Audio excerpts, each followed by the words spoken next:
بسم اللہ الرحمن الرحیم۔ روزہ رکھنے کے جسمانی اور روحانی فائدے۔ شروع کرتا ہوں اللہ کے نام سے جو نہایت رحم کرنے والا ہے۔ تو دوستوں، آج میں آپ کو بتانے والا ہوں روزہ رکھنے کے جسمانی اور روحانی فائدے۔ تو اگر آپ روزہ رکھتے ہیں، ایک ماہ رمضان میں روزہ رکھتے ہیں تو آپ کو یہ فائدے ہو سکتے ہیں۔ تو سب سے پہلے نمبر پر ہے روزہ انسان کو صبر اور شکر کرنے والا بنا دیتا ہے۔ دوسرا، روزہ رکھنے سے اللہ تعالیٰ کی رضامندی یعنی کہ اللہ تعالیٰ آپ سے راضی ہوتا ہے۔ تیسرا، روزہ رکھنے سے اخلاق اور روحانیات کی قوتیں پیدا ہوتی ہیں۔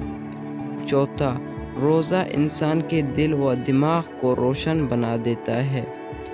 پانچواں، روزہ میں بھوک پیاس کی تکلیف گناہوں کا کفارہ بن جاتی ہے۔ چوتھا، روزہ رکھنے سے انسان میں انکساری اور عاجزی پیدا ہوتی ہے۔ ساتواں، روزہ دار ہر وقت اللہ تعالیٰ کی عبادت میں شمار ہوتا ہے۔ آٹھواں، روزہ ایک ایسی عبادت ہے جس کا اجر اللہ تعالیٰ خود دے گا۔ نوواں، روزہ انسان میں ایک دوسرے کے لیے ہمدردی پیدا کرنے کا بہترین ذریعہ ہے۔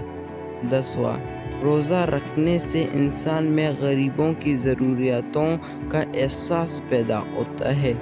چوتھا، 11واں، روزہ جسمانی صحت کو بہتر بناتا ہے۔ 12واں، روزہ رکھنے سے جسم میں موجود فاسد مادے خشک ہو جاتے ہیں۔ 13واں، روزہ دماغی کام کرنے کی صلاحیت کو بڑھا دیتا ہے۔ 14واں، روزہ شوگر لیول کو کنٹرول کرنے میں اہم کردار ادا کرتا ہے۔ 15واں، روزہ رکھنے سے عمر میں برکت ہوتی ہے۔ جی تو دوستوں، آپ نے سن لیا، یہ تھی آج کی ہماری ویڈیو۔ اگر ایسی ویڈیوز دیکھنا چاہتے تو ہمارے چینل سے جڑ جائیے۔ ملتے ہیں انشاءاللہ نیکسٹ ویڈیو میں، تب تک کے لیے اللہ حافظ۔